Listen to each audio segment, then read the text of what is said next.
Well, let's see if this is gonna work. I was just in the middle of my fucking introductory statement and they started saying no audio or video and not letting me reconnect.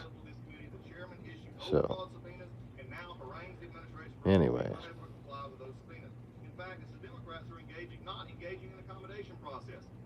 so my landlord is complaining to me about how much it cost him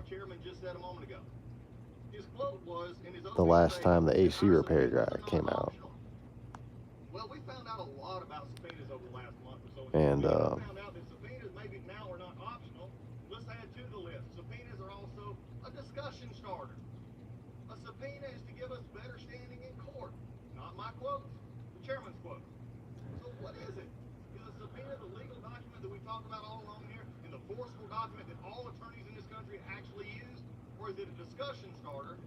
anyways, watching Collins do his little diatribe just distracted me with the subpoena talk.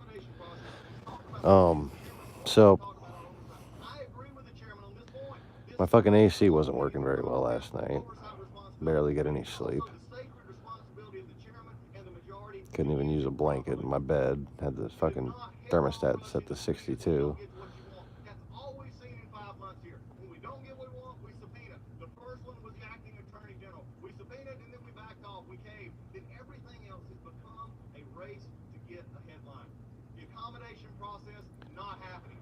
But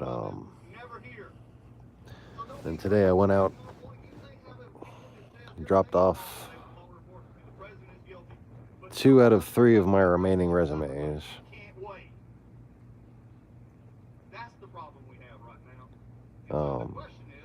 At the Ford dealership and at this little service center, both of which I know aren't hiring. But even though they're not hiring, I figured I might as well go make myself known just in case one day they do hire, because that's fucking all I can do right now.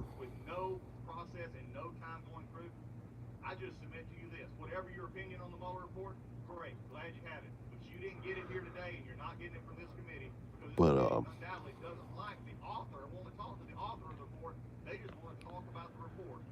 yeah, just seeing if they happen to need a salesman up at Ford, and just seeing if they happen to need a service advisor at this little car care center on the corner.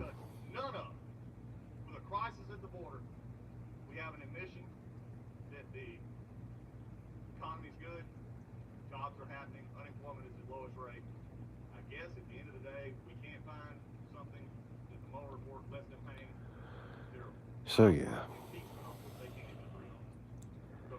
I don't know what to do now. Waiting on noon to go pick up groceries from Walmart, and waiting on 2 o'clock to go to my psychologist appointment.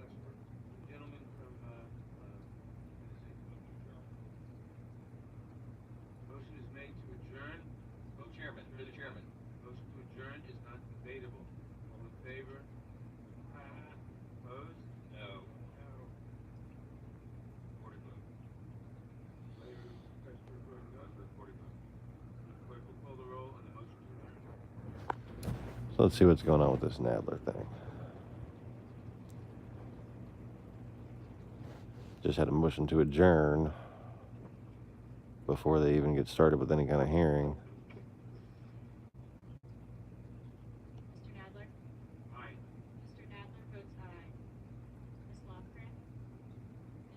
Oh, jeez.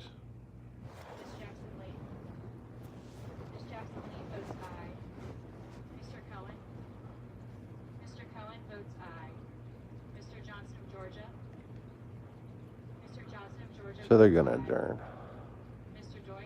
There's not enough video left on there.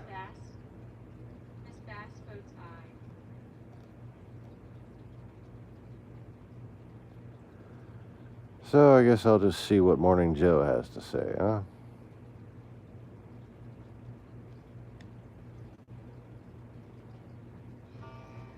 We are an angel and a demon.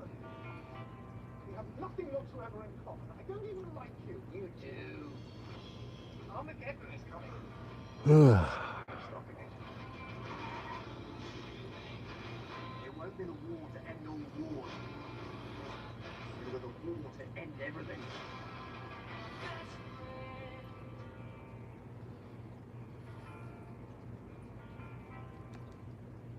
Joe, Willie, and me, we have veteran columnist and MSNBC contributor Mike Barnicle, White House reporter for the Associated Press, Lemire, Washington So, USA Today, and I guess I'm doing this author of again. Matriarch, Susan Page. So I got fucking nothing better to do. CIA, Department of Defense, NBC Tired of playing the same old video games. Tired of looking at the same old job applications. We have a lot of moving parts, Joe, and developments concerning the investigation into the Trump presidency and congressional Democrats' attempts to hold the administration accountable.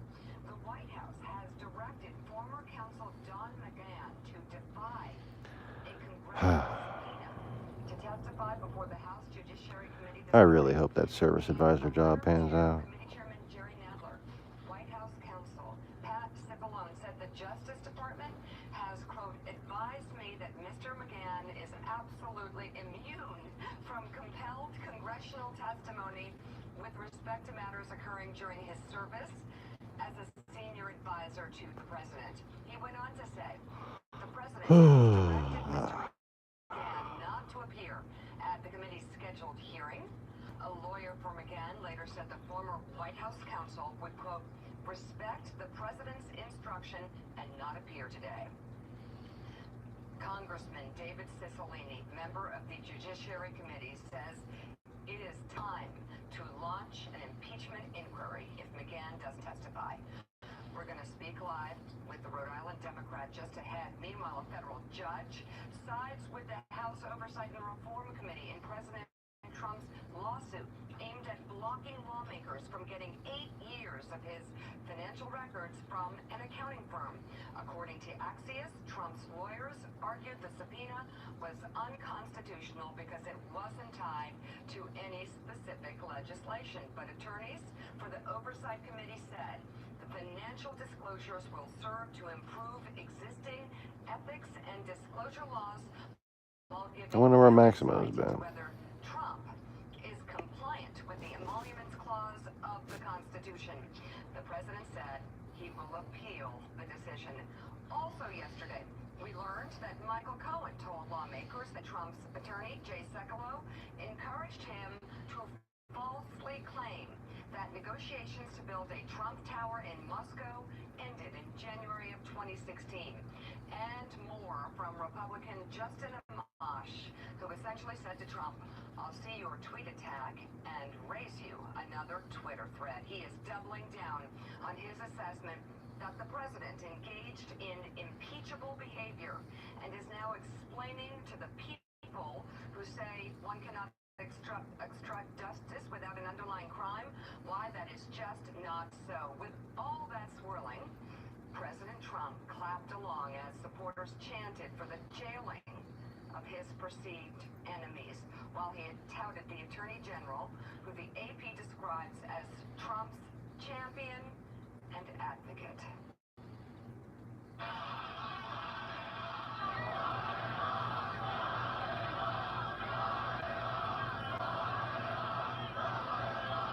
Well, we have a great new Attorney General who's going to give it a very fair look.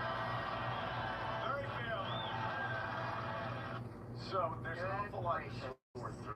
Yeah, there's an awful lot to sort through here, Mika. Let's start though, Willie. We can start with executive privilege.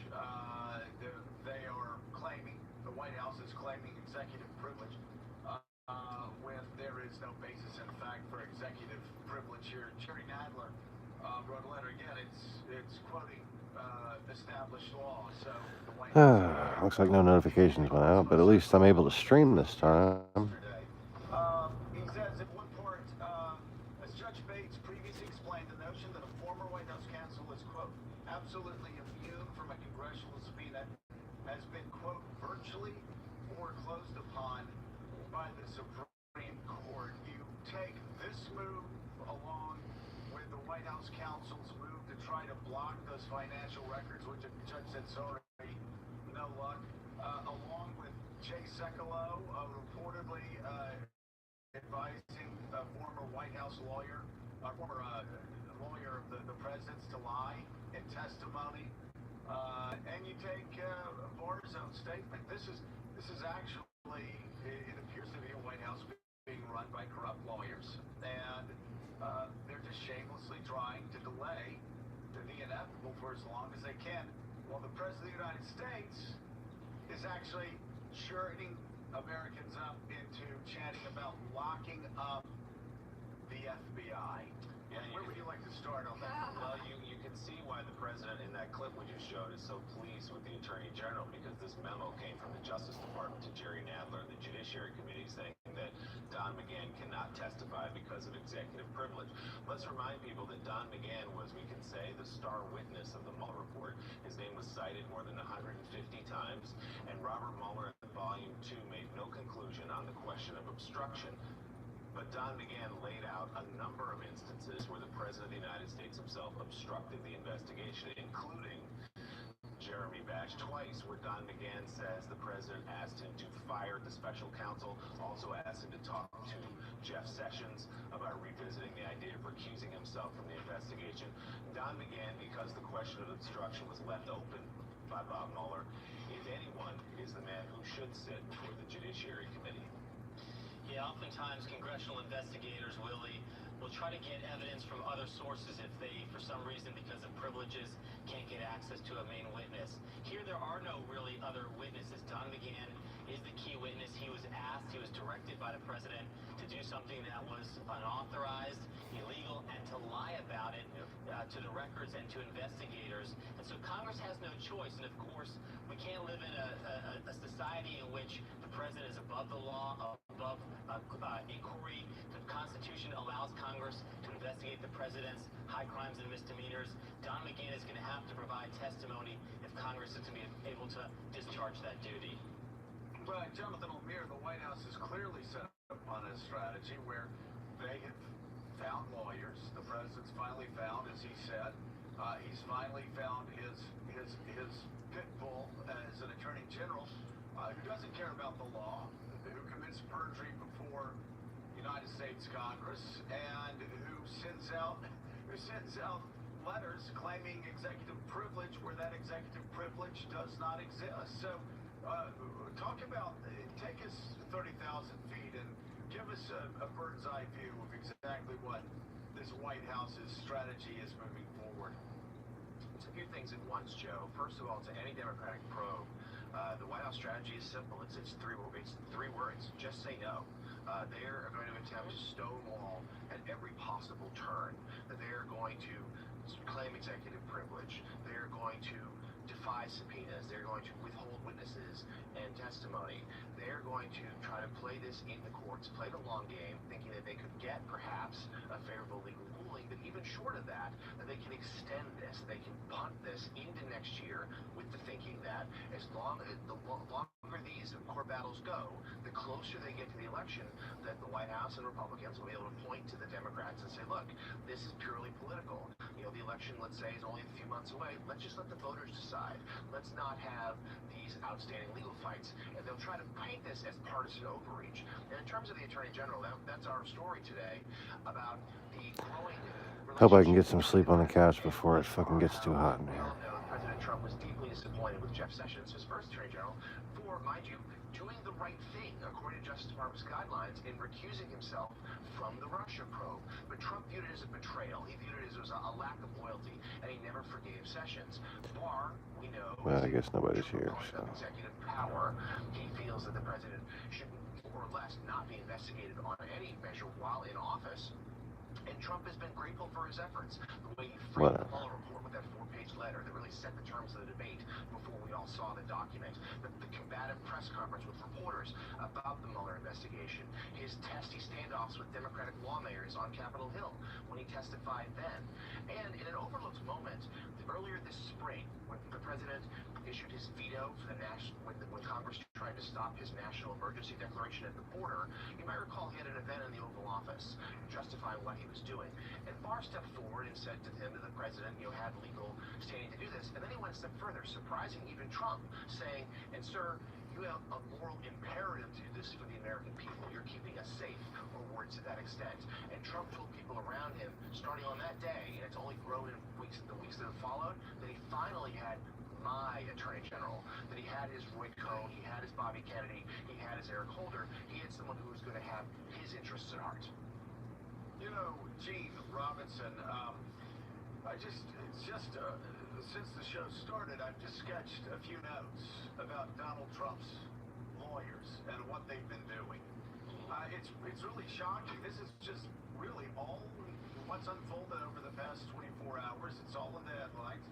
First, you have reports that the president's lawyer encouraged a key witness to commit perjury before Congress. You have an attorney general, of course, who committed perjury before Congress, lied, it's on tape. Three, you have an attorney general's claims of executive privilege that at least call where I used to practice law in Northwest Florida a sham pleading. There is no basis in fact for that, in fact or law. Four, you have a court rebuking White House lawyers for their sham pleadings in favor of the Oversight Committee getting Donald Trump's financial records. And five, you had, I found just shocking. You had the Attorney General of the United States of America lying on camera about the origins of the Mueller investigation and actually talked about the Steele dossier when he knows he's a liar when he says that. He knows that was not the origins of it.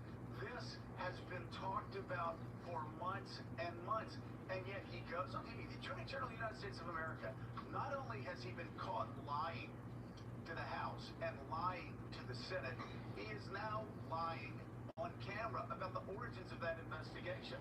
So, Gene, where do we go from here? Justin Amash. I mean, you're writing about Justin Amash this morning. I can tell you, any other president would be going through impeachment hearings by now. For sure. Absolutely. Any other president would be going through impeachment hearings, and this one may be going through impeachment hearings sooner than we know, because this refuse everything strategy and this run out the clock strategy may not work as well as the White House thinks it's going to work. That was a pretty swift and definitive ruling about those financial records that the accountants now have to turn over. That judge had no patience for this sham pleading, as you say, that was made by the president's lawyers about those records, and refused to stay his order and basically put it in the lap probably of the appeals court. The appeals court may do the same thing and say, get out of here and follow the law. And so it is, first court ruling in this whole thing is this whole multi-headed thing is very encouraging because it indicates that maybe the courts are not going to play along with the run out the clock strategy and are actually going to step up and say you got to do what the law says you got to do. That would be that would restore one's faith, I think, in our system and its ability to exercise the checks and balances that are built into the Constitution. This president has no respect for them. The Attorney General has no respect for them. His idea of a lawyer is Tom Hagen, the Godfather. He won that, and he wants a bunch of them, and apparently he's got them. Well, Mika, a lot of people might start talking about impeachment. That's a very long process. I think at the very least, you see all these ads by Tom Steyer talking about impeach President Trump. I'll tell you something that could be done more quickly and more effectively is looking back at what happened with Bill Clinton. Yes, Bill Clinton got impeached, but you know what else he got? He got disbarred by the United States Supreme Court and the Arkansas Supreme Court for what? For committing perjury. Yeah. Well, you have the Attorney General of the United States of America who has committed perjury. It's on tape. It would seem to make a lot of sense for Tom Steyer or other people who want to move this process forward and get honesty back in the White House, to actually get some lawyers and actually start moving to get the Attorney General of the United States disbarred. The truth is out there. The evidence is out there. And as a certain New York City broadcasting legend said, let's go to tape. I mean, that's what they should do. He's unworthy to be Attorney General of the United States, and he is unworthy of even being an officer of the court because he is lying every day.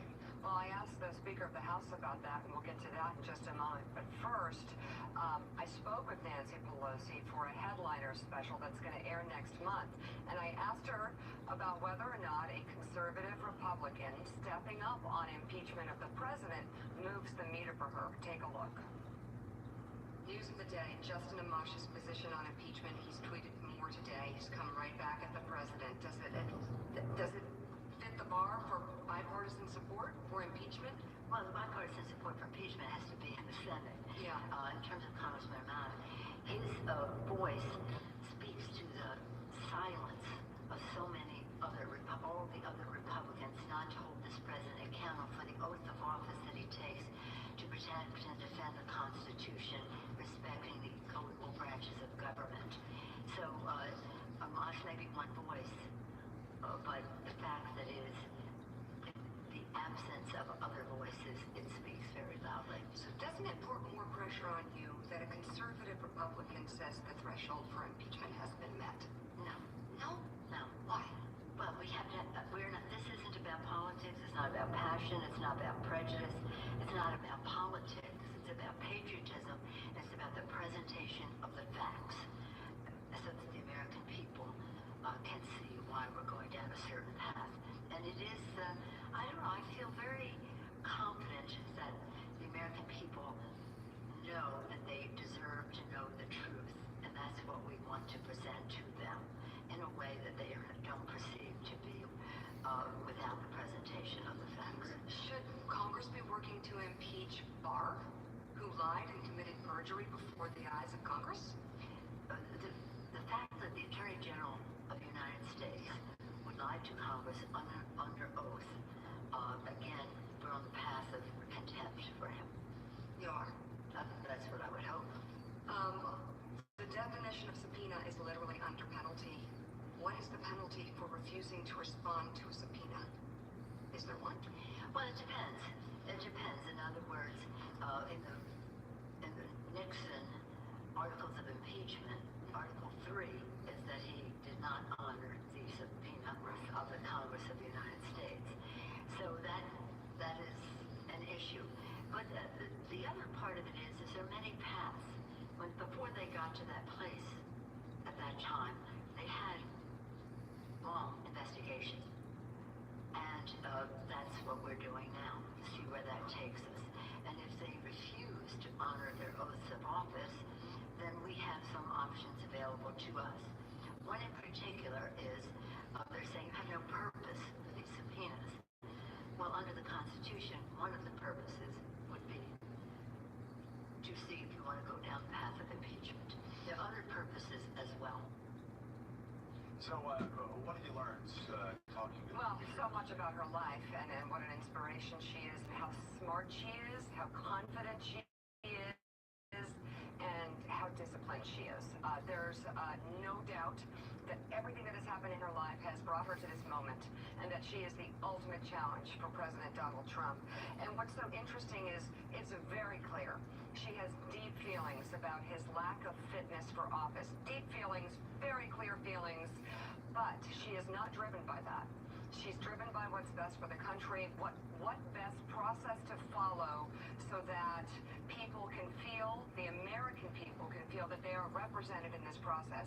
So while impeachment seems like the easy way to go, because there are guardrails, there are systems, and there are definitely processes that she can trigger to hold this president accountable, she really feels that getting the facts and the process of getting the facts is far more important so that the people can understand what has happened in this presidency. Susan Page, Nancy Pelosi is in a very interesting situation because at the same time, Congress is supposed to hold the the president accountable. And there's a lot of ways that he is pushing through guardrails. You know, it's so interesting. Nancy Pelosi has warned that President Trump is trying to goad House Democrats into impeachment. I think that's true, and I think in a way it's working. We know that Nancy Pelosi faces increasing pressure from some House Democrats to go the impeachment route. But I think the most important thing in that court decision that came out yesterday on subpoenas is that the judge explicitly said that you do not have to have an impeachment proceeding to enforce a subpoena for those financial records, that the Congress has a legitimate purpose in going after them. And that, I think, gives Nancy Pelosi some breathing room, because you heard in your interview how reluctant she continues to be about choosing that path, that particular path, impeachment, and moving ahead, because she understands that there are some significant costs, risks for Democrats if they do that. So, Mike Barnicle, underlining the fact that Nancy Pelosi is right and is calling the shots right, as she has really from the beginning of her term as Speaker of the House. Trip Gabriel's article in the New York Times on a visit to Youngstown, which Democrats in Congress, Democrats running for president would all do themselves a great disservice if they do not read this article and understand the importance of it. Here's sort of the key line out of it.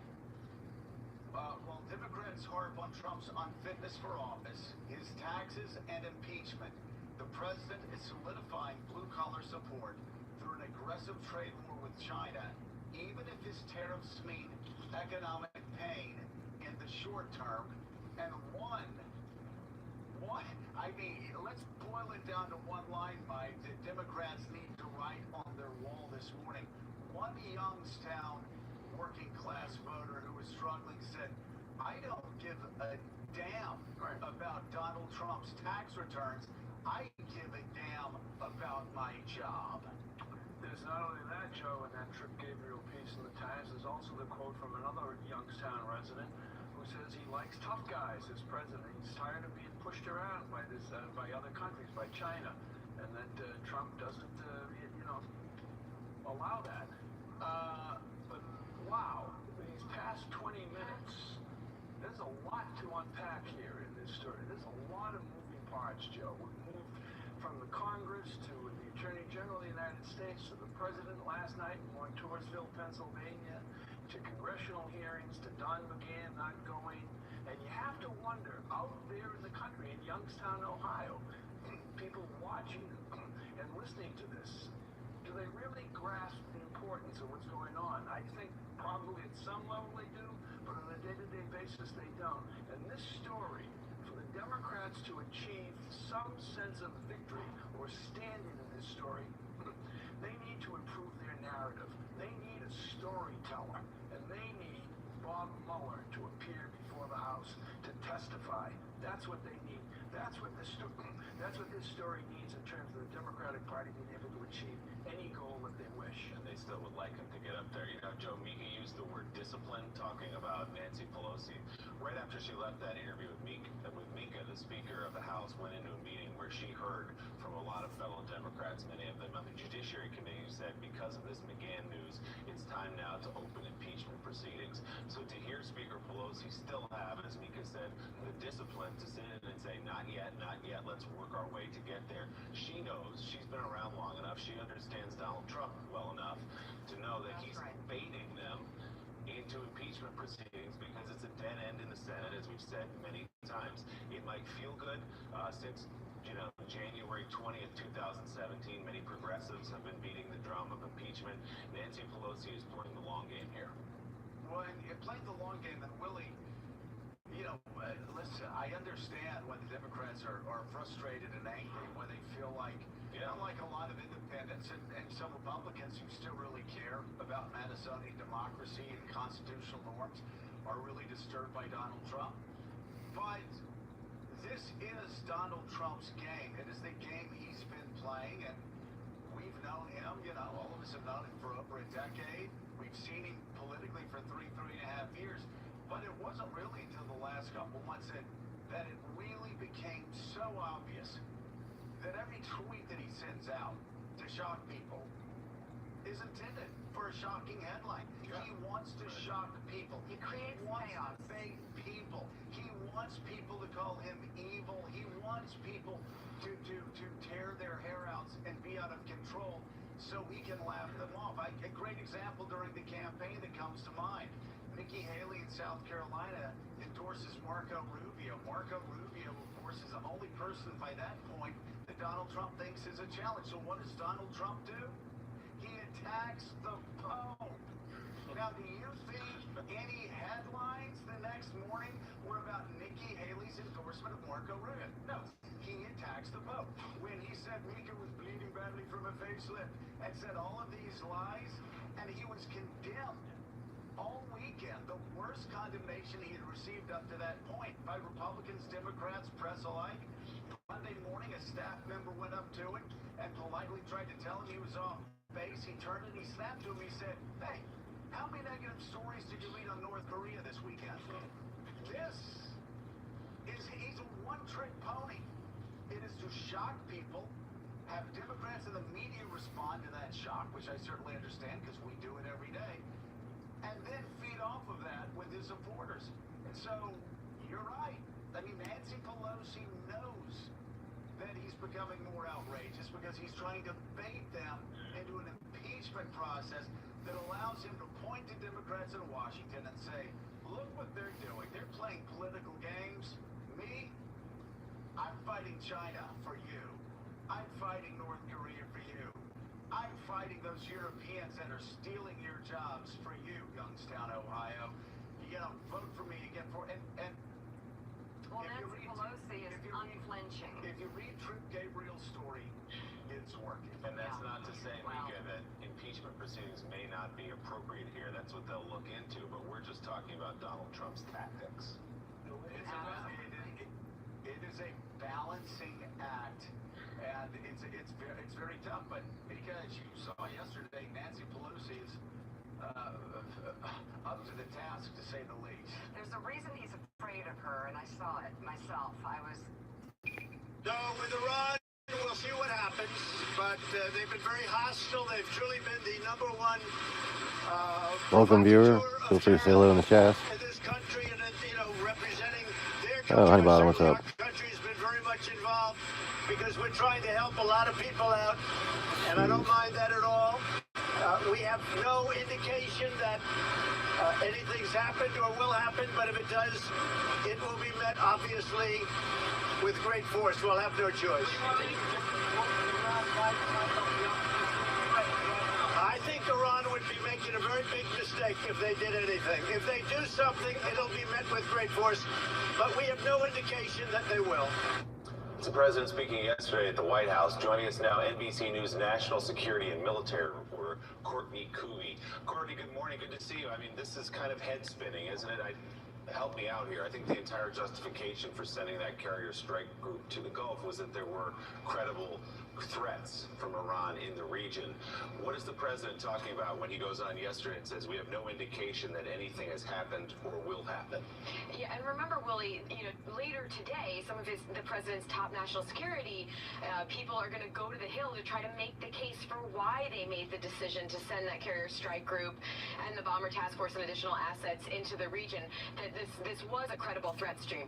We've really heard two different messages here from President Trump over the past few days. Everything from he's willing to talk to Iran when they're willing to talk, but then on the same hand, he'll rattle the sabers.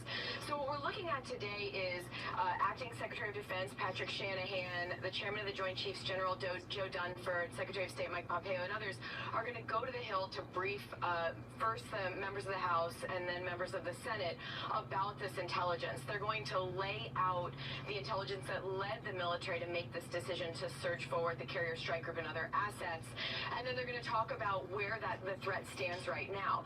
Officials who've been involved in the briefing process and the preparation process are saying that one thing that the members will hear today is that some of these efforts are showing positive signs and seem to be having some kind of a deterrent method with Iran, specifically that they're seeing some of the maritime threat, and this was Iran loading missiles onto dhows in the Persian Gulf.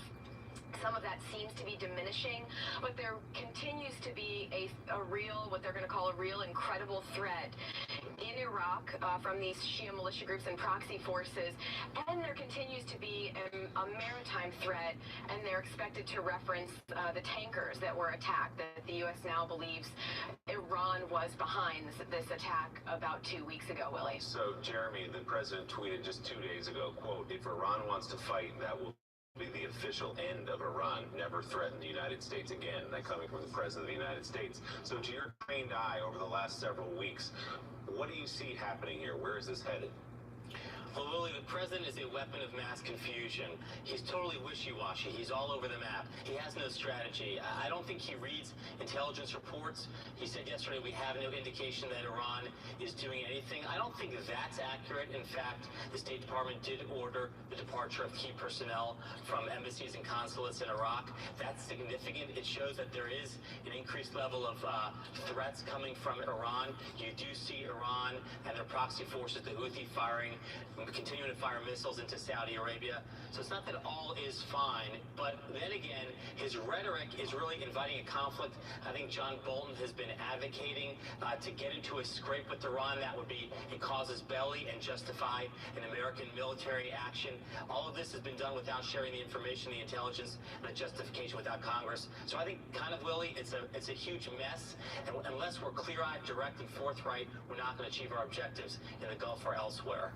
So, Jonathan Lemire, according to your reporting, can you measure the distance that Jeremy just alluded to there? The distance between the NSC, led by John Bolton, in setting and adhering to a policy with regard to Iran, and where the President of the United States is rhetorically on this policy?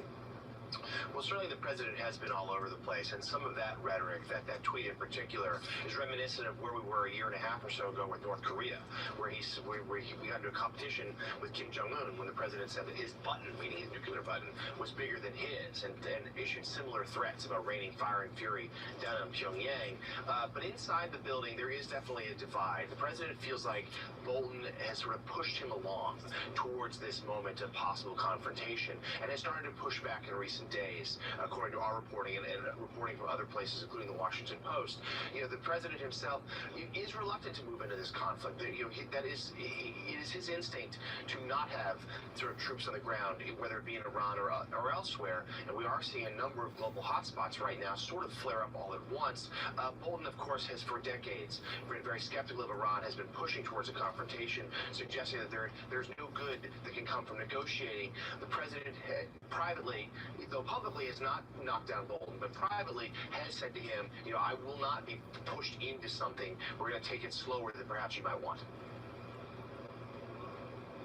Courtney Kube, thank you very much. I know you're working on a few other angles with this, and you'll be following it. We greatly appreciate hearing back from you.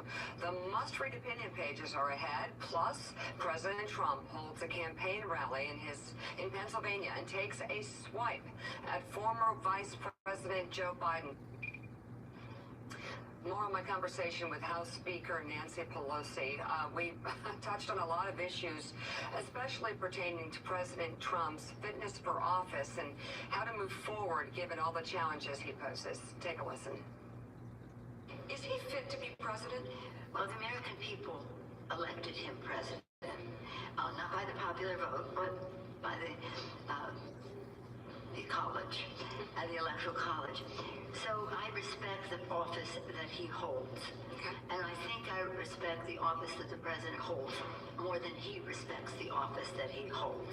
And I do believe that we must hold him accountable for to a high ethical standard, which he has not met, to integrity, level of integrity that he has not met, and actually a respect for governance, science, and other imperatives that we have. So this is, we have a moment, but the fact is that at the same time, we have to try to find common ground to work with him, whether it's on building the infrastructure of America in a green way, whether it's lowering the cost of prescription drugs. I don't think we can get him to be helpful in terms of cleaner government, but building infrastructure and lowering healthcare costs maybe are two places we can work with him. Well, you know, Susan, that is it is something to hear the speaker talking about finding common ground, whether it's on prescription drug prices or infrastructure or some of the other areas that she's talked about in the past. Is there a chance for any deal before the 2020 election on any significant matter? Well, we continue to return to Infrastructure Week, right? Every other week of the Trump administration has been Infrastructure Week. So, yes, I guess it's possible. It seems unlikely given the velocity of everything else that's happening in Washington that is not focused on legislation, on issues, but rather on an investigation and oversight.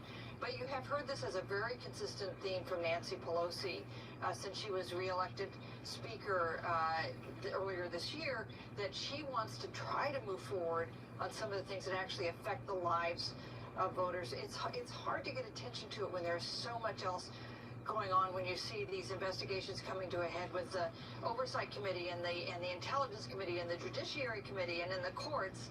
But she is fighting the good fight on that. What's interesting, Gene, is that this is the argument actually congressional Republicans are making too, which is that these questions have been settled by Robert Mueller. We gave you 2 years, all the resources you needed about Russia. Of course, they haven't been. The obstruction question is still open. But they're saying politically, let's push this to the side and actually go get things done. Whether or not they mean that, whether or not that's cynical, that's the case they've been making in many of these hearings. Is we've been mired in Russia for 2 years. Let's do some of these deals that Nancy Pelosi's talking about. Right, and look, I think that's kind of effective, right? Because so much is happening. You know, the first 20 minutes of the show, I mean, it just story after story after story related to Trump administration misconduct, the Russia investigation, perjury, you know, stonewalling, the accretion of all of this and the speed at which it comes at us, I think does sort of turn a lot of people off, and it's hard to focus on any one thing. So you know, I understand Nancy Pelosi saying, yeah, our job is to work for the American people. So we need to do all this investigation, but we also need to move forward. I agree with Susan Page. I don't really see a lot of possibility for this administration, or willingness on the part of this administration to work with Democrats on issues and actually move the ball forward. I just don't see enough agreement, frankly, within the Republican caucus to do anything on Nancy Pelosi's agenda to actually get stuff done. So I think we're going to be in this sort of phase for some time, and maybe till the election. And yet, Jeremy, hanging over this crippling political situation, largely having to do with domestic issues, today, on both sides of the Hill, in the House and the Senate, you're going to have the chairman of the Joint Chiefs of Staff, as well as apparently the Secretary of State, going to House and Senate Intelligence Committees. And I'm wondering, from your perspective, do you think that the issue of the use and or misuse of intelligence with regard to the situation in Iran right now will be raised, and will we hear anything about it? I do, Mike, and I think the fundamental issue is, does the president have credibility? A lot of these oversight and investigative matters go to whether or not the president suborned perjury, whether he witness tampered, whether he obstructed justice. Fundamentally, it's a question about whether or not we can trust the person who occupies the Oval Office, whether or not he's abusing his power, abusing his responsibility to play it straight with the American people. If we can't have confidence that he's playing it straight with us, how are we going to believe him when it comes to matters of war and peace? And I think his intelligence, his military, his diplomatic leaders are going to be on Capitol Hill, and they will face tough questioning, Mike, about whether or not the intelligence is valid and whether or not the president's claims that what's happening in the Middle East and elsewhere can be trusted. All right, Jeremy Bash, Eugene Robinson, and Susan Page, thank you all. Up next, the number of measles cases nationwide continues to rise, and experts say there's no clear sign that the outbreak is fading. Plus, the secret CIA tactics that helped America win the Cold War. We've got a wild story ahead when we sit down with the spy agency's former master of disguises, who helped operatives hide in plain sight. You'll want to stick around for that. Coming up on Morning Joe. Joe, Willie, and me, we have veteran columnist and MSNBC contributor Mike Barnicle, White House reporter for the Associated Press, Jonathan Lemire, Washington bureau chief for USA Today, and author of The Matriarch, Susan Page, former chief of staff at the CIA and Department of Defense, NBC News national security analyst, Jeremy Bash is with us as well. We have a lot of moving parts, Joe, and developments concerning the investigation into the Trump presidency and congressional Democrats' attempts to hold the administration accountable. The White House has directed former counsel Don McGahn to defy a congressional subpoena to testify before the House Judiciary Committee this morning. In a letter to Committee Chairman Jerry Nadler,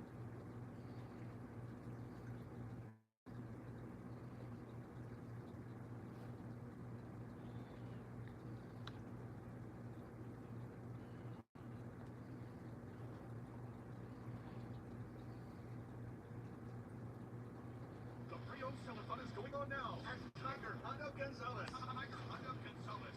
We're up to Testimony by former White House counsel Don McGahn, claiming that as a former presidential advisor, McGahn is immune from testifying.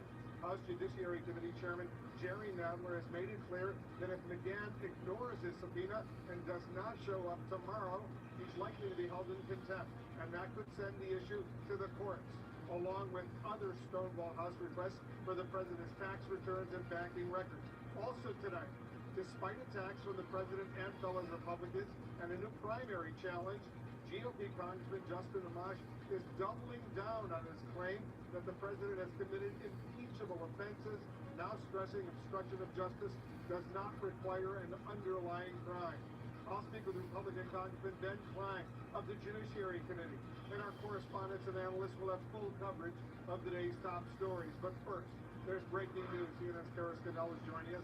She has the latest on these late-breaking developments involving an effort by House Democrats to get President Trump's financial records. What are you learning, Kara?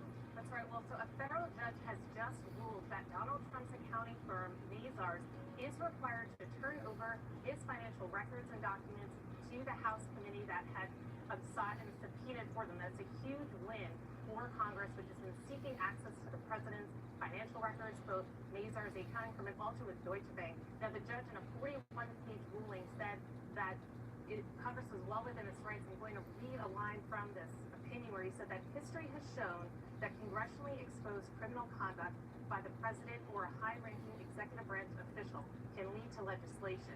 He also, in that opinion, cited the Watergate investigation. This is a huge win for the House committees that have been seeking Donald Trump's financial records. Now, the judge also importantly said that he would not stay, or that is, delay the accounting firm's adherence with the subpoena so Donald Trump could appeal. So that's also a very critical thing. This does not mean that the accounting firm or Donald Trump and the Trump Organization, which has sought to keep these records private, it doesn't mean that they can delay now complying with the subpoena. So it is likely that soon we will start to see some of these financial records from this accounting firm end up with Congress, and they will begin to have the ability to review these records. Now, this is not exactly a surprise, this decision, because the judge last week in the hearing had a lot of skepticism about Donald Trump's arguments here. You know, he wanted to block this, saying that there was no legislative reason for Congress to have this. And the judge is saying that, you know, Congress is well within its right here, and there's history on their side, citing Watergate specifically. So we just got the 41-page document from the U.S. District Court of Appeals, but excuse me, from the U.S. District Court for the District of Columbia. No White House reaction yet, but I assume they will go ahead and appeal this to a higher federal court. I would expect that they would, although, you know, even in last week's hearing, the lawyers for Donald Trump and the organization, you know, had indicated that the stay here was everything, because if they're not able to stay compliance with the subpoena, that it means that these documents will end up in the hands of Congress, and there's nothing. Appreciate you hanging out. Don't forget to click the like button. The cat will be out of the bag. Because if you don't, nobody else will. And this issue is coming to a head just on Wednesday in New York. Because there's where nobody here. Donald Trump and the Trump Organization have sued Deutsche Bank to try to stop them complying with a different House subpoena. So now here's one decision that is going to be at least near-term precedent for that judge in New York. From the U.S. District Court here in the District of Columbia. Stand by. Manu Raju is our senior congressional correspondent. Manu, it looks like, at least right now, this is a significant win for the Democrats in the House. There's no question about it because Democrats have been pursuing all aspects Only just you and me. of the Trump presidency, the aspects before he was president, wanting to Nobody get else. tax returns to the financial records, the accounting records, as well as bank records from different banks like Deutsche Bank and the like. And this victory here for the Democrats, they can presumably, they hope they can turn into victories in other court battles that are looming over all of those issues. And the significant thing in this opinion is what the judge said, and what Kara pointed out, that the judge believes that these kind of investigations could eventually lead to legislation. That's because what the White House and Trump Organization have been arguing is that there's no legitimate legislative purpose for seeking these records, which is why they say that these subpoenas are essentially invalid and the court should block these subpoenas. But here in this case, the judge clearly disagrees and says that Congress has the right to assert itself in these areas. And now this comes at a significant moment, Wolf, because of the number of requests that the White House and the Trump Organization are rejecting on all fronts as Democrats try to pursue investigations. On this particular one involving Mazars, that came in the aftermath of Michael Cohen's testimony before the House Oversight Committee when he alleged the president, before he was president, inflated his belt improperly as he tried to purchase the Buffalo Bills football team. Now the Democrats presumably will get answers to those questions, and then they can decide how to proceed from there. So a shot in the arm for the Democratic investigations going forward, but the White House will likely fight this in court. The Trump Organization will likely fight this on appeal. We'll see if they ultimately win. But at the moment, one victory here for Democrats in the face of an ongoing battle with the White House over all these record requests that they're just not getting at the moment. And there's so many other battles. I wonder, Manu, if this decision by this one U.S. District Court judge will have ramifications on the other legal battles that are underway to get information from the Trump administration. They very well could, but we expect each of these battles to play out differently, or separately. They're one by one. They're going to work their way through the court system. We'll see how they ultimately impact one another.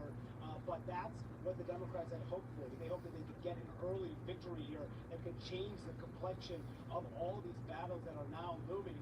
And Wolf, just today we saw that the White House again defy another Democratic subpoena to get Don McGahn, the former White House counsel, to testify before the House Judiciary Committee tomorrow. But the White House saying that he is immune from testimony because he's a former White House official. They say that Justice Department opinions and guidelines and precedent, they argue, is on their side for not allowing congressional officials to not appear before Congress. So they're fighting on that front. They're saying that Don McGahn should not appear. That fight also likely to end up in court. So the question, Wolf, is whether or not the victory here involving this separate case could have an impact on these other matters, including getting the testimony from high-ranking officials like Don McGahn, getting records from people like Don McGahn, getting financial records from things like Capital One Bank, as well as Deutsche Bank, as well as getting those 6 years of the president's tax returns that are being sought after by the House Ways and Means Committee that the Treasury Department has said no to, and that will ultimately end up in court. So this could still take some time to play out, but at the moment, at least this victory, Democrats sort of returning to getting the scores and records, and so far they have been able to Fuck, did my dog eat all my cat's food again? Manu, a quote from this U.S. District Court judge's decision, and this is a direct quote. These are facially valid legislative purposes, and it is not for the court to question whether the committee's actions are truly motivated by political considerations. This is a significant statement. And remind our viewers, Manu, why the House Oversight Committee wants this information from the president's former accounting firm. What's the purpose of trying to obtain it? Well, they're trying to follow up on all of the allegations that Michael Cohen, the former attorney, laid out in his high-profile hearing before the House Oversight Committee. You're going to work on your channel? He alleged that the president, before he was president, even while president, engaged in some criminal conduct. And one of them was how he dealt with trying to purchase the Buffalo Bills. We are going to work on your channel today, Sean.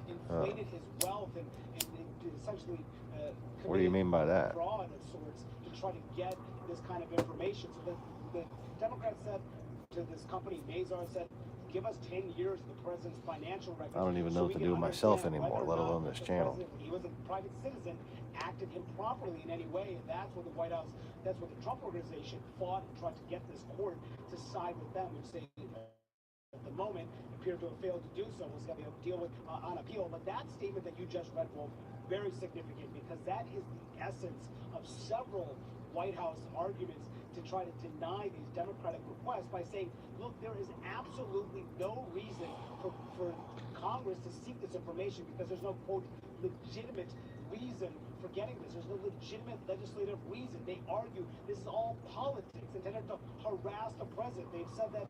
And how do you intend to accomplish that? To Congress as they try to deny these demands for a range of records, whether it's about obstruction of justice investigations, whether it's about the tax returns, or whether it's about these financial records. But now when you have a federal judge saying it's not my decision here to decide whether or not this is acting properly, to get into the motivations of members of Congress, to get into whether political considerations, that's a significant statement, essentially saying this is Congress's right to oversee the administration. The administration has turned this over. What, to the title? Because I told you I can't edit the description on here. Make a decision on. So we'll see. It doesn't let me before I stream. That is really undermines what the White House's pushback has been as Democrats have sought records on a whole wide range of topics, and at least in this aspect, appear to be successful. And on another very sensitive matter, you mentioned Don McGahn, the former White House counsel, the House Judiciary Committee Chairman Jerry Nadler. He argued that the president already... Welcome, viewer number 2. Feel free to say hello in the chats. He left again, speak for some 30 hours before Robert Mueller and the Russian investigators. So why is the Justice Department now saying this is different? Well, they're saying that this is different because they're citing a separate... Only going to be streaming till about noon today because I got to go pick up groceries and then I got a psychologist appointment. Says that high-level White House officials, including former officials, are immune from congressional subpoenas. They do not have to comply with congressional subpoenas. Much like, as they argue, the Justice Department argues, the president himself could not be compelled to come to Capitol Hill and give testimony if he were to be subpoenaed. That is their argument. They're citing from the Obama Justice Department. They say that this goes back a number of years. Now, there's a similar 2007 episode involving the former White House counsel at the time under George W. Bush, Harriet Miers, when the Democrats in Congress went to... I'm just so fucking depressed, man. The Bush administration, in that case, lost its effort to fight this Democratic subpoena. Democrats are going to argue that they should lose in this case, too. So if it goes to court, they will cite that ruling to try to argue that they could get that Don McGahn should turn over these records and should also testify before Congress. But at the moment, what we expect this committee to do, the House Judiciary Committee, still have a hearing tomorrow. Even though Don McGahn has been instructed by the White House not to show up, we don't expect him to show up. And then they can move to hold him in contempt. And he would be the second official in which the House Judiciary Committee has voted on to hold in contempt. The other Say what out loud? Bill Barr, and then Democrats in the House. I'm just so fucking depressed. Thought I just did say that out loud.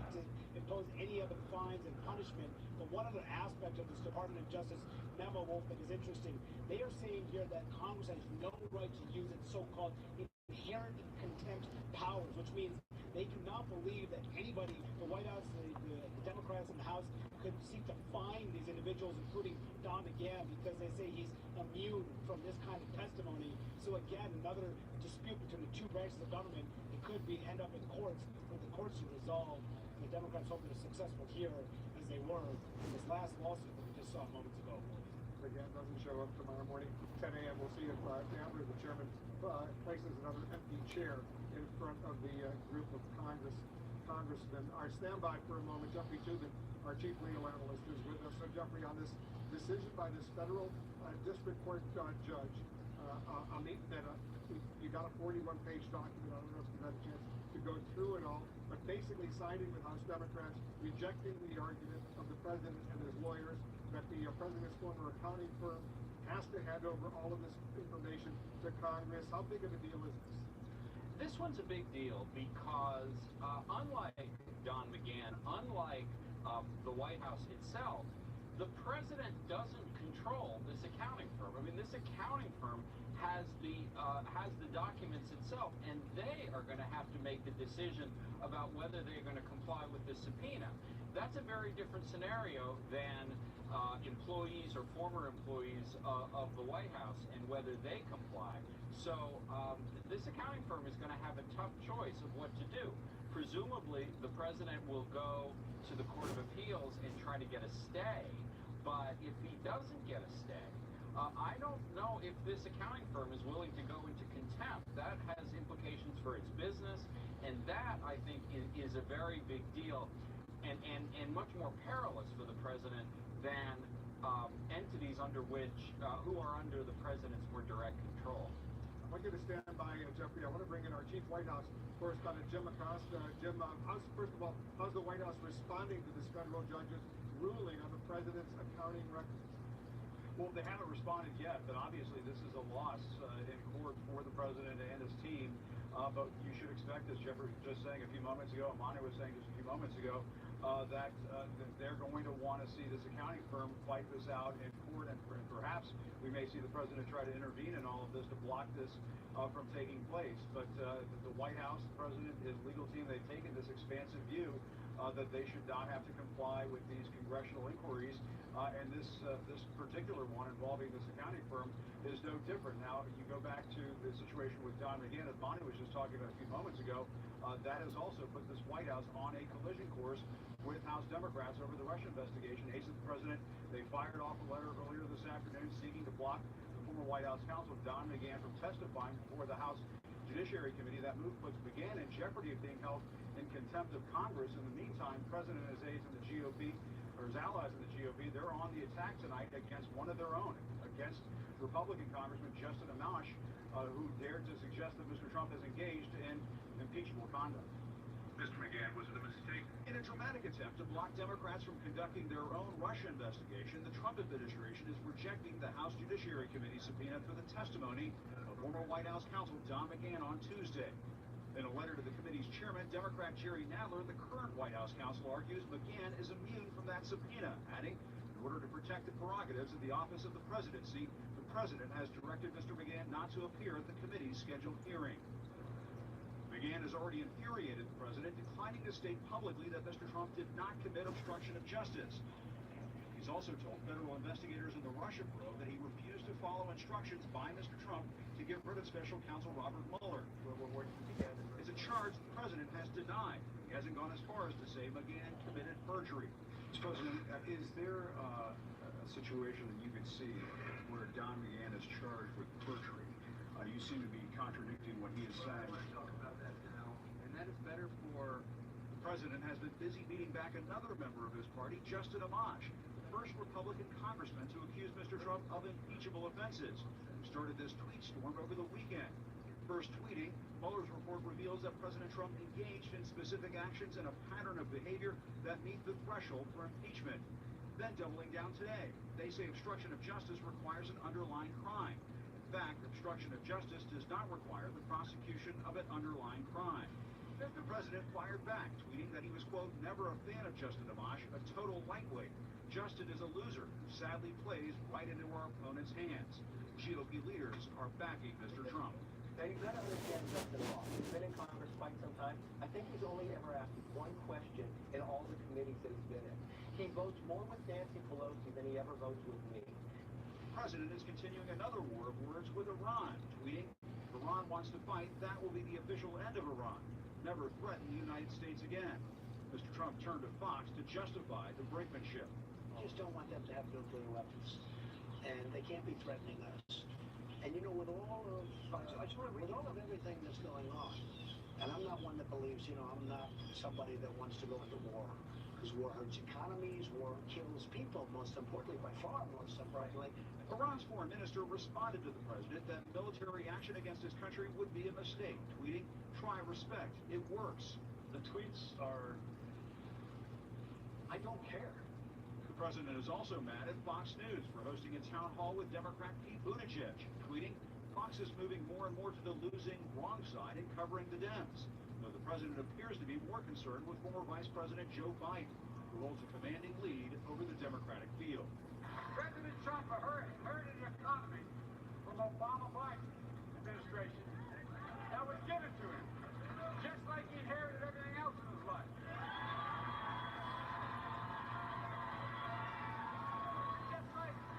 Just like everything else he's been given in his life, he's in the process of squandering that as well. President for media concerns in the 2020 election. House Democrats have threatened to test White House stonewalling in the courts, and aides of the president say they are fully prepared to wage that battle. And former White House counsel Don McGahn he actually faces a critical choice himself: either defy the White House or defy the Congress. Technically, Wolf, he could show up tomorrow, although that doesn't seem like it. See what happens 10 a.m. tomorrow morning. Jim Acosta at the White House. Thanks very much. Joining us now, Republican Congressman Ben Cline of Virginia. He's a member of the Judiciary Committee. Congressman, thanks so much for joining us. Thanks. You've been following the breaking news as we've been following the breaking news. Let me get your reaction to this decision by this federal judge ordering the president's former accounting firm in New York to release all this personal information about his business to the House Oversight Committee. Well, I don't serve on House Oversight, I serve on House Judiciary, but it is an interesting decision. I look forward to reading it, and we'll see where it takes us. Give you a copy. It's 41 pages. Your committee has done its own subpoena to the House Judiciary Committee. Don McGahn, the former White House counsel, is supposed to show up at 10 a.m. tomorrow morning. What's going to happen? Well, I hope there's not just some political theater, empty chair scenario. We have more important things to do. I was elected to address the concerns of my constituents, the skyrocketing cost of healthcare, infrastructure in this country, maintaining great economic success that we've got. I want to go to work on those things. Wouldn't you like to hear from Don McGahn personally? He did spend 30 hours giving information to the Mueller committee. That would be fine if Mr. McGahn could work it out with the White House and the chairman of the Judiciary Committee to come in and testify. That would be fine with me. Same thing with Robert Mueller. It would be fine with me. But we do have more important things. We have a crisis at the border that we need to address in the Judiciary Committee. So taking up valuable time to sit and look at an empty chair is just a height. But remember, the Congress can do more than one thing at a time. You guys can investigate, you can do oversight, and you can also pass legislation on critically important issues. There's a lot going on. There's this ruling by this federal judge from the district court, federal district court here in Washington. Does it potentially set an example for other judicial rulings down the road? Because there's a lot of these fights going on because of the White House storm. No, what we have here is a case where, again, the different committees are going after the president and his records from years before he was ever even a candidate for office.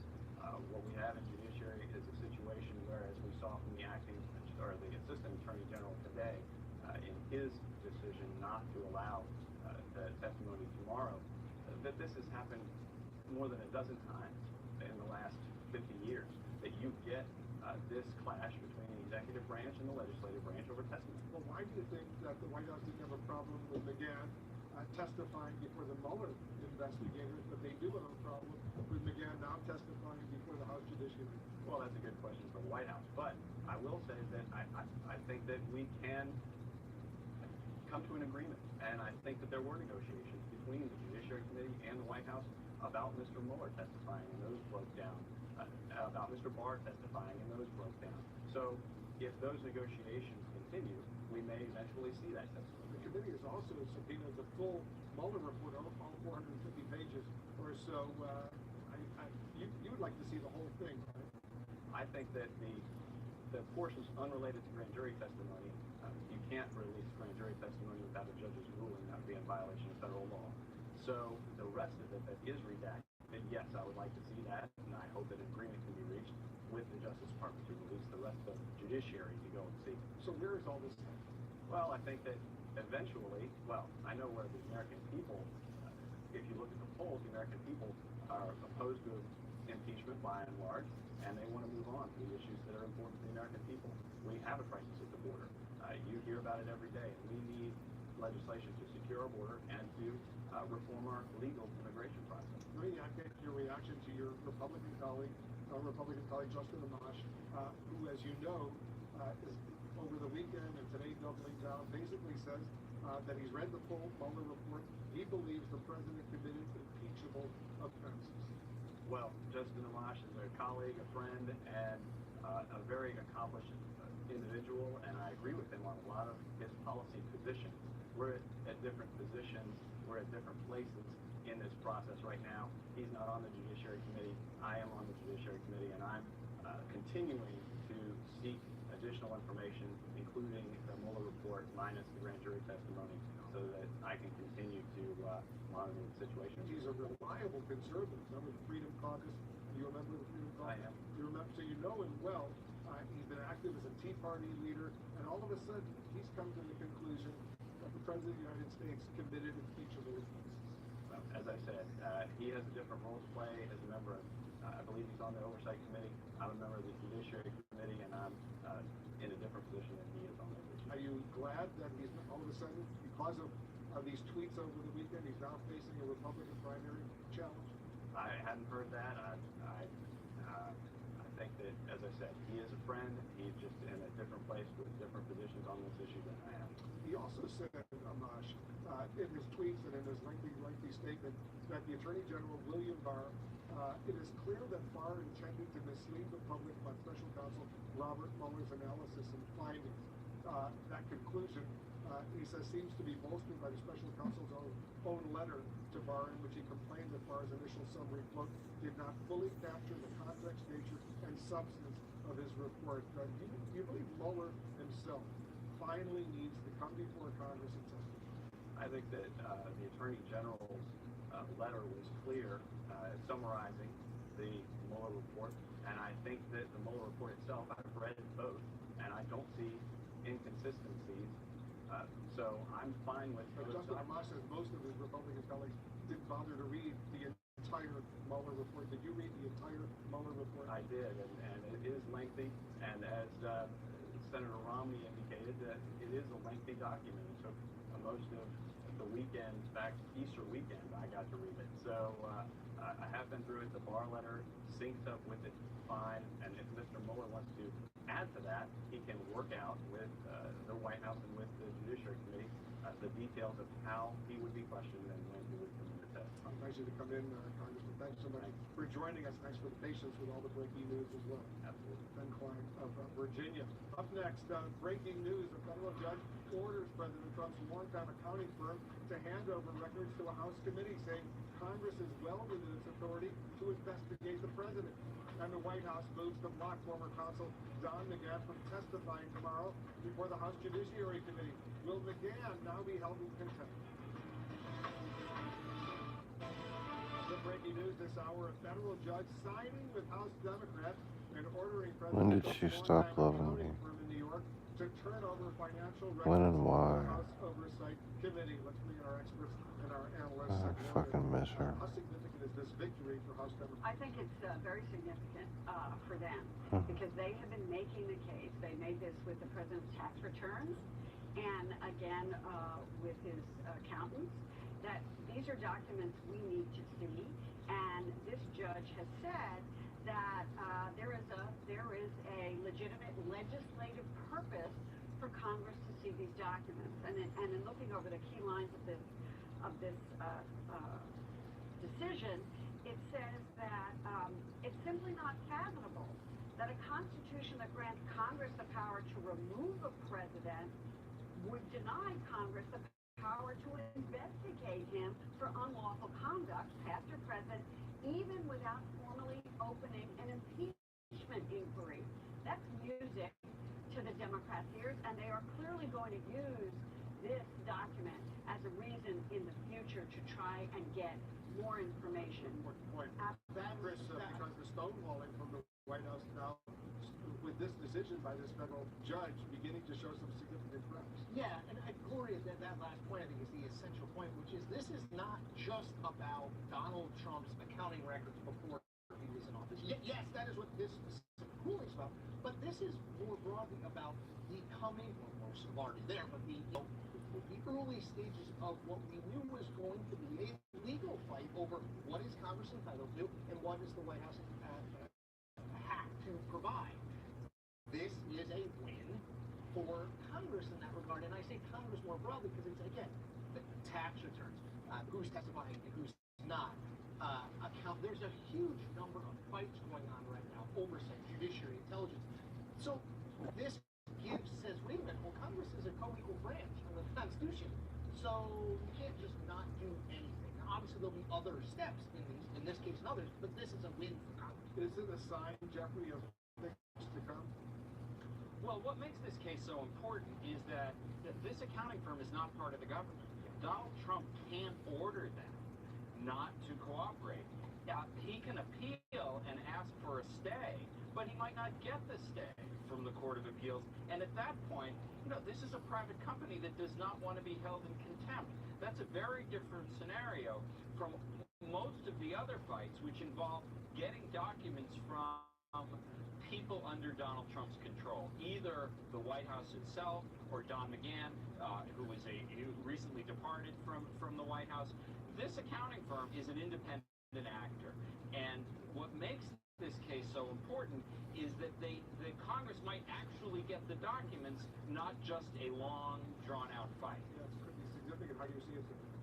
Well, the Trump organization and the president are likely going to try and fight this and appeal it, but if it is upheld, the decision, it would be the first opportunity for Congress to actually investigate the president's finances, and the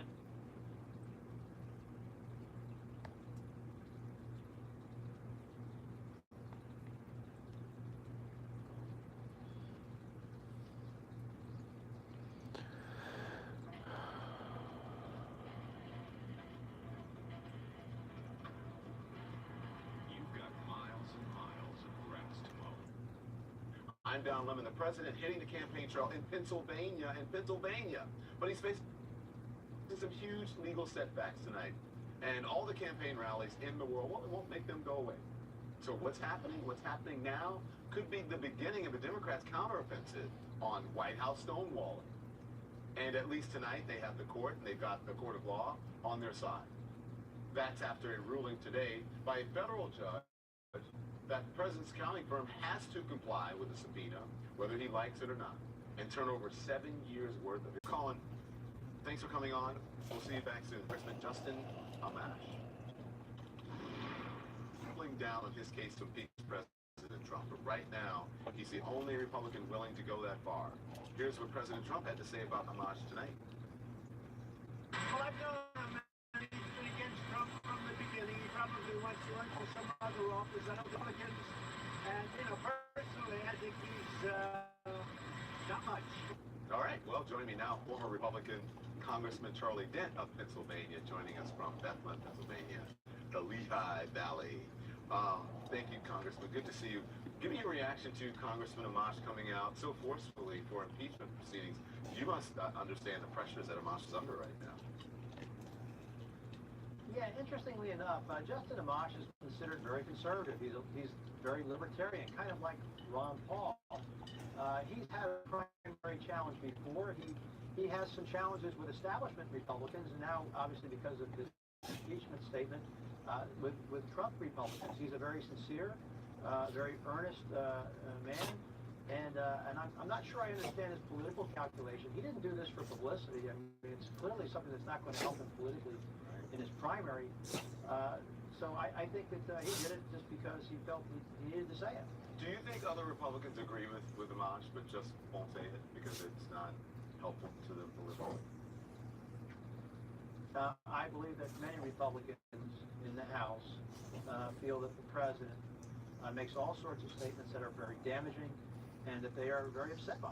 And look, of course they're upset because look at the 2018 midterm election. It was a disaster for Republicans, particularly in swing districts. And many of them blame the president for their defeats. I mean, you were in Philadelphia for some time, Don. The Philadelphia suburbs were an utter killing zone for Republicans. And they will tell you that it was Donald Trump that, really people were coming up to vote against him. So Yeah, there are a lot of Republicans who are very unhappy with the president's conduct in office and his behavior because it's hurting them. So the president did say, I think he's, considering a run for something else. I don't think you heard what he said, but Amash has admitted that he's considering a run for president as a libertarian. You compared him to, you said Rand Paul, not Ron Paul, right? You compared him to Rand Paul. I said Ron. I said Ron, the father. Yeah, Ron Paul. Okay. So even if he didn't take, much of the vote nationwide, he's very popular in his home state of Michigan. How damaging would that be for Trump's reelection? Well, my sense is, look, what Amash did is, I think, psychologically damaging to the president and to many Republicans. He's not going to create any kind of groundswell in the House Republican Congress to go down the impeachment rabbit hole path. He's not going to do that. But it's damaging, and this is the state of Michigan. Amash represents Grand Rapids. Michigan's a swing state, so if Amash were to run as a libertarian, I suspect, truthfully, I think third-party candidates tend to accrue to the benefit of the incumbent. That might seem counterintuitive, but it would split the anti-Trump vote, even though many people who might support Amash could have also been supporting Trump. So it's counterintuitive, but I think a third-party candidacy would probably benefit Trump. Well, you're in Pennsylvania, president campaign in your home state tonight, talking up the importance of Pennsylvania in 2020. Does he have a shot at taking the state again, you think? Well, my assessment of 2016 wasn't so much that Donald Trump won Pennsylvania, but that Hillary Clinton lost Pennsylvania. Her vote collapsed outside the Philadelphia region, particularly in places like Williamsport, Montoursville, where the president was tonight.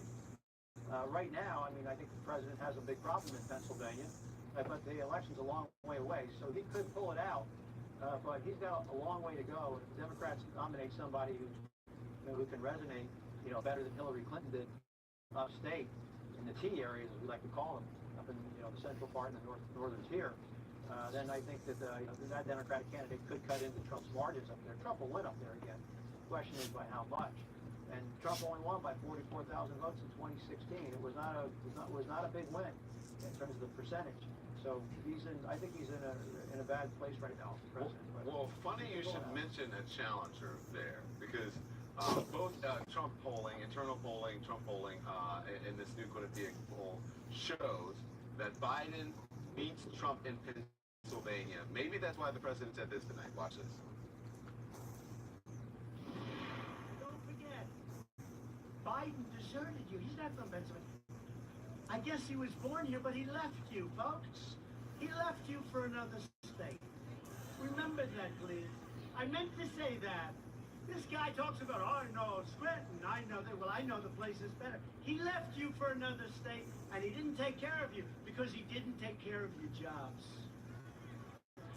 He let other countries come in and rip off America. That doesn't happen anymore.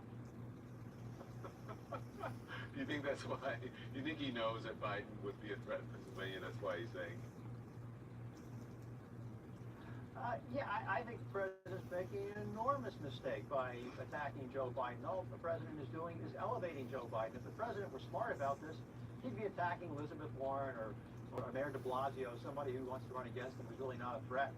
He'd be smarter to do that. He's elevating Biden, and it's kind of unfair to say that because Biden left Scranton at the age of 10 that he abandoned the state. I think his parents probably took him to Delaware for a reason. And I gotta laugh at that one. That's just absurd. But he should be worried about Biden because I think Biden won't beat Trump up in those areas where the president was tonight. But he could cut into the margins, and he could do very well in the Philadelphia region and those collar counties, as well as here in the Lehigh Valley. So if I were Trump, I'd be worried about Biden. But Biden's problem, of course, is the primary. We'll see how he does. Yeah. You did mention, you said you'd be attacking, if you were him, you'd be attacking Elizabeth Warren or someone else. You feel doesn't really matter, but he's elevating Biden. So what other Democrats do you think will resonate in Pennsylvania? Well, I think that, honestly, I think that maybe Klobuchar, even Harris, I think, could resonate among Democrats. She can help put together the Obama coalition. I think Buttigieg and maybe O'Rourke. Buttigieg, I say that because I think his tone and his style, I think are, quite a contrast to the president's. And I think that would be reassuring to a lot of people. So I think one of those candidates. I think, you know, Warren would be a gift to Donald Trump, absolutely a gift. And I think Sanders would probably be a gift to Trump. But hey, I see a lot of these Democratic candidates are electable because the president's numbers, let's face it, are not very good. Thank you, Charlie Denton. I appreciate it. Enjoy my former state. Hey, great to be here. Good to see you. Great to be here from Bethlehem. Yeah, Bethlehem, not Bethlehem, but Bethlehem. Thank you, Charlie. The president facing a huge legal setback tonight in Lancaster. Yeah, that's right.